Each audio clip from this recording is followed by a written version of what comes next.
This podcast is made possible in part by ProHealth Physicians, along with the members of WSHU Public Radio. If you want to support what you hear, you can donate at WSHU.org. Hi, I'm Teddy Aaron and I live in Greenwich, Connecticut.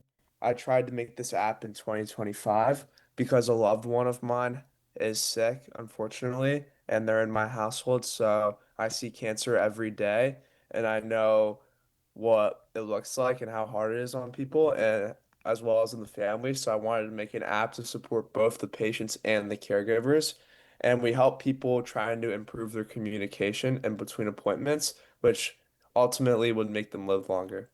Teddy is a high school student. He built the app with his fellow student and friend, Bryn for Lizzie. It's called Soothe Note, and it's designed to support patients and caregivers. I'm Randye Kaye, and this is Good at Heart. We have conversations with people who quietly make the world better. I asked Teddy to tell me more about his loved one's illness and how it led to the app. Yeah, I would love to answer this question, but at the same time, I want to protect their privacy, so I'm not going to give more than pronouns. When I was 8 years old, my loved one was diagnosed with cancer. She's seen it, I've seen it for almost 9, 10 years, and it's been a big part of my life. And when I was trying to figure out a tool to use to help my loved one, there's no tools, there's nothing out there. And I have Really? a background with building apps originally, and I made my own AI. I started my own AI company, so I was like, who's better to make it than me? So I made the app myself, and it really serves the purpose to help you in between your appointments, track your medications and symptoms so you don't miss anything. By the time you're ready to go to the doctor's office, you'll have like a clear summary of up to 60 days of everything you've put in the app. So it really eliminates the time where you're like, okay, 15 minutes ago, what's happened in the last 60 days? Like, have you had symptoms? What are your symptoms? You're obviously not going to remember everything. So this really helps you improve the communication with the That's doctor. Is this specific to cancer or is it any illness? So originally, because of Brandon and myself story, we originally started off for cancer patients, but soon we're broadening the horizons and bringing it to all forms of chronic illnesses. Wow. All right. So tell us a bit about Bryn, because Bryn did this app with you and is a cancer Survivor, survivor. Her. yeah. Okay. So she's a senior in high school now, and thankfully she's in remission, and she's a two-time cancer survivor. So her freshman year, she was diagnosed with stage 3 ovarian germ cell cancer, which is a very rare form of cancer, and it's rare in children as well. And she ended up beating it, and then it came back sadly in her junior year, and now she's in remission. So, having Bryn on the team is really like important because she tells me to slow down and like remove some stuff because she says this is way too complicated. Bryn's support and her ideas have been like extremely meaningful in this process. Now, is this free for people to use? Do they pay for So, it? How does that work? cancer's chaos, and the last thing we want to do is put a paywall on something that could help so many people. So it's free to use. It's on the App Store right now, and we're in the process of getting it reviewed on the Google Play Store. Congratulations. Do you know how many people are using it right now? Around 519. Around 509. That's a very Yeah. specific around. That is fantastic. And have you gotten any feedback from users about how this helps them? So we're working on setting up some pilot programs with different hospitals to improve how many people are downloading the app, as well as get some good feedback on how to change the app itself.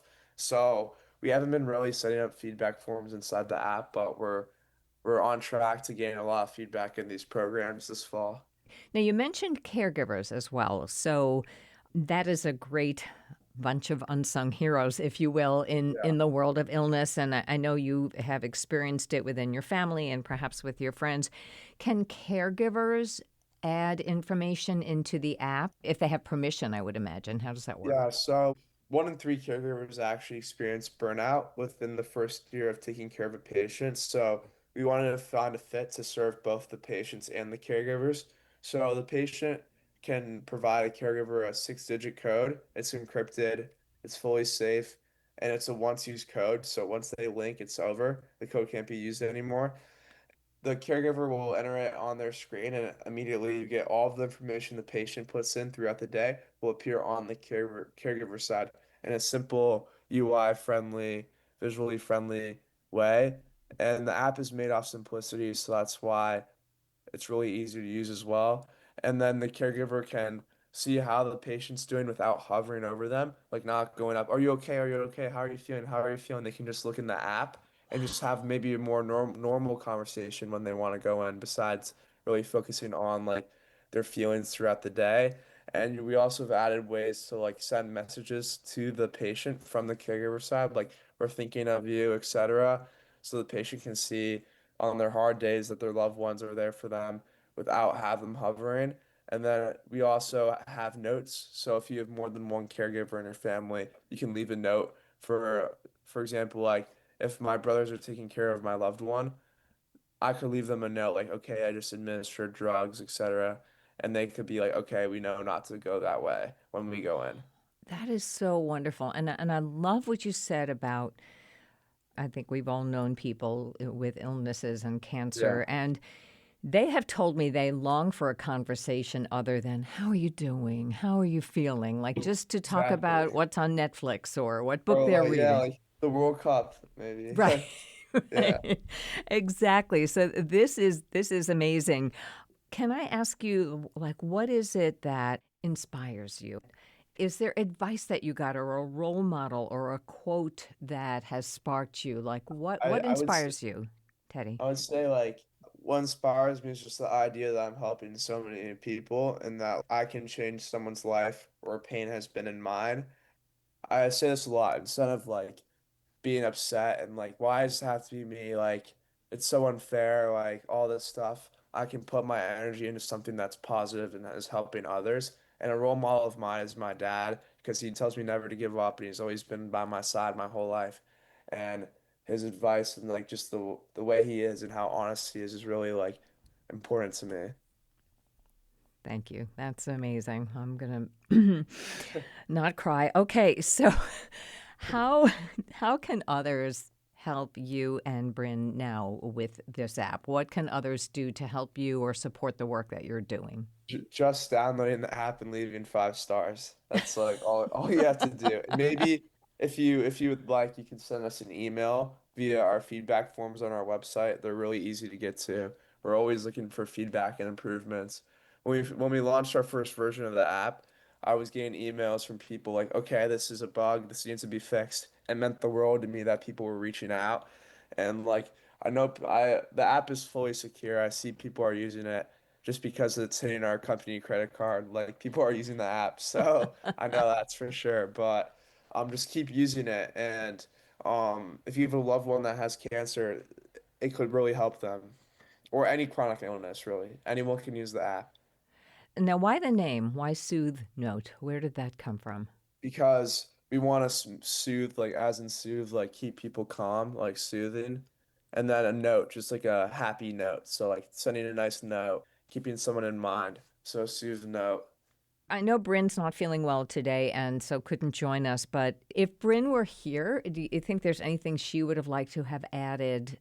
I think she'd like to say that even though it was at the end of her treatment that Soothe Note helped her stay organized with her medication and that it was a lot easier than using platforms like MyChart.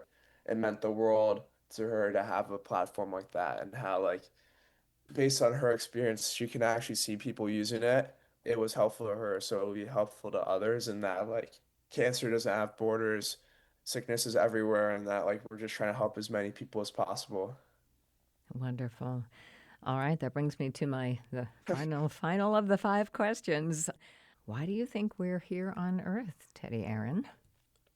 Why do you think we're here on Earth? I think we're here on Earth to make meaning within unfortunate events or like do good for others. That's why I think that we are here. The moment you leave your own worries and focus on others and helping others is the moment you feel free. That's beautiful. I'm going to add another impromptu question here because you're entering your senior year.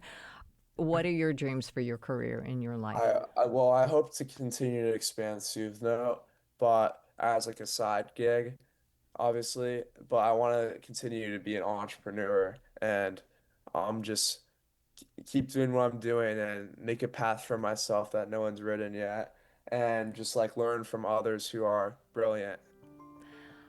I think you are the third high school student we've spoken to on Good at Heart, and it always gives me so much hope for the future. So, if the world is in the hands of you guys, we're going to do just fine. Thank you so Of much.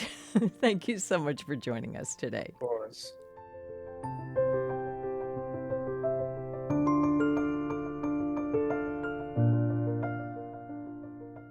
If you know someone who would be a good guest for Good at Heart, tell us all about them by filling out the form on the Good at Heart page on our website, wshu.org.